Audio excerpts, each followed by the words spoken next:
இது வந்து collection point பார்த்துக்குங்க. இது மாடு அவுத்த உடனே வந்துட்டு இது ஒரு கலெக்ஷன் பாயிண்ட்டு, இது ஒரு பட்டி, இது ஒரு பாக்ஸு. இந்த பாக்ஸில் மாடு நம்பிருச்சு அப்படின்னா அடுத்தது இன்னொரு பாக்ஸ் இருக்குது. இந்த பாருங்கள், இதில் நம்பிருச்சு மாடு நிறையா இருக்குது அப்படின்னாக்கா அடுத்த பாக்ஸ் இந்தாண்ட பாக்ஸு திறந்துட்ருவாங்க. 2 பாக்ஸ் இந்த மாதிரி. இந்த வழியாக தான் மாடு வெளியேறும்.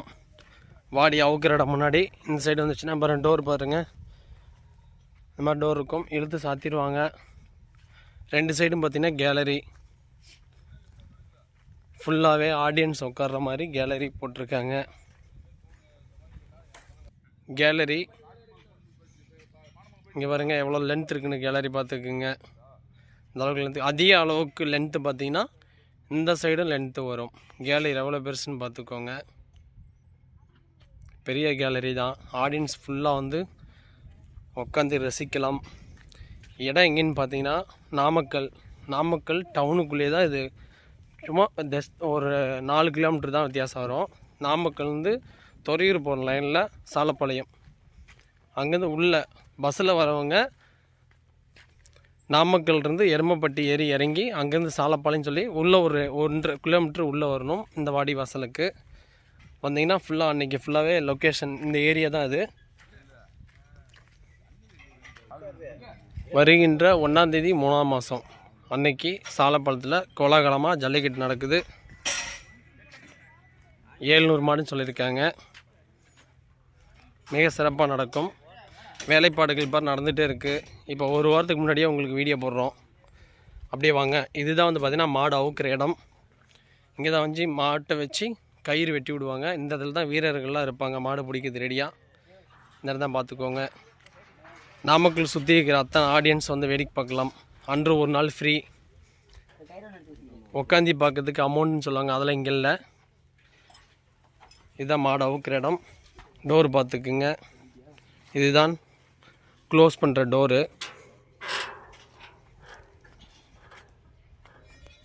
ஸ்டேஜ் போட்டுட்ருக்காங்க.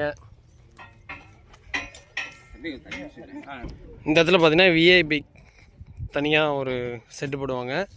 இந்த சைடும் விஐபிக்குன்னு பந்தல் போடுவாங்க. இதெல்லாம் பார்த்திங்கன்னா மேலே நிற்கிற விழா கமிட்டி அதிகாரிகள் அமைச்சர்கள் எல்லோரும் இந்த இடத்துல உட்காருவாங்க. இந்த ஏரியாவில் தான் மாடு வைக்கிற இடம். இதிலேருந்து பார்க்கலாம்.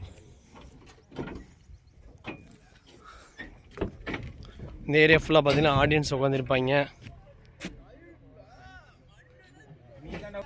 பாருங்கள், பேரிகேடு ஃபுல்லாக இறங்கிட்டே இருக்குது. சைடெலாம் ஃபுல்லாக பார்த்துக்குங்க. பாருங்கள், எஸ்டிமேட் போட்டுட்ருக்காங்க. ராஜானும் நேரு நிற்கிறாங்களா, இவங்க தான் ஃபுல்லாக அதை எடுத்து பண்ணிகிட்டு இருக்காங்க. ராஜானு தான் அவரு.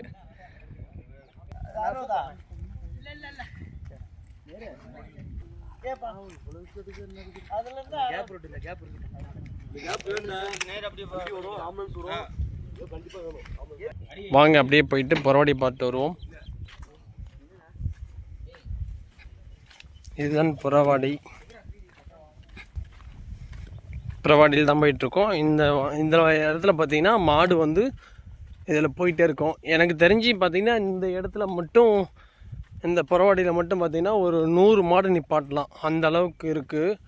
டாக்டர் செக்கப் தாண்டி பார்த்திங்கன்னா ஒரு 60 மாடு நிறுத்துகிற மாதிரி இடம் இருக்குது. ஆனால் நம்ம மாட்டு உரிமையாளர்கள் மட்டும் கொஞ்சம் மனசு வச்சு இந்த கெடமாட்டை கொண்டு வந்து லேட் பண்ணிகிட்டு இருக்காமல் டக்குன்னு மாடு அவுக்கணும். நம்ம மட்டும் அவுத்தா பத்தாது, வரவங்க எல்லா மாடும் அவுக்கணும்னு சொல்லி ஒரு எண்ணத்தில் ஸ்பீடாக நீங்கள் மாட்டை எடுத்துகிட்டு போயிட்டே இருந்தீங்கன்னா இந்த இடத்துல சீக்கிரம் 700 மாடு என்ன 1000 மாடு கூட அவுக்கலாம். ஏன்னா அந்தளவுக்கு வந்து சிறப்பாக பண்ணுறாங்க. கொஞ்சம் மாட்டு உரிமையாளர் மட்டும் ஒத்துழைச்சி இந்த இடத்துல வந்து பண்ணாங்கனாலே போதும். பின்னாடியும் நல்லாயிருக்கும், முன்னாடியும் நல்லாயிருக்கும்.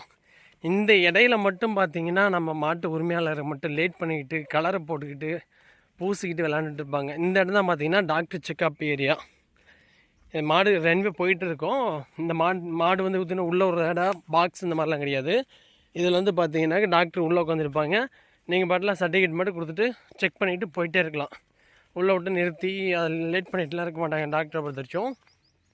அதனால் மாட்டின் உரிமையாளர்கள் மட்டும் கொஞ்சம் கூக்கியாக டக்குன்னு மாடு எடுத்துகிட்டு போய் நீங்கள் அடைக்கிற மாதிரி பார்க்கணும். பின்னாடி வரவங்களுக்கு வாய்ப்பு கொடுக்குற அளவுக்கு பண்ணணும். நீங்கள் பண்ணுறது தான் பார்த்திங்கன்னா பின்னாடி நல்ல மாடு ஒரு ஆள் பிடிச்சிட்டு வர மாடுமே நின்று வேடிக்கை அவுக்க முடியல அப்படின்னு சொல்லி கஷ்டப்பட்டு போயிடுவாங்க. அந்த மாதிரி நீங்கள் பண்ணக்கூடாது. மாட்டின் உரிமையாளர்கள் மட்டும்தான் மனசு வச்சு நீங்கள் எல்லா மாடும் அவுக்கணும். பின்னாடி வரவனை யோசித்து பார்த்து கொண்டு போகணும். நீங்கள் முன்னாடி போகிறவங்க நீங்கள் உள்ளே ஏற்றிடுவீங்க, ஆனால் பின்னாடி வர ரொம்ப கஷ்டப்படுவான் இல்லைங்களா. அதனால் வந்து பின்னாடி வர மாட்டுக்காரங்களும் மாடு அவுக்கணும் அப்படின்னு ஒரு எண்ணத்தில் டக்குன்னு நீங்கள் உள்ளே ஓட்டிகிட்டு போகணும்.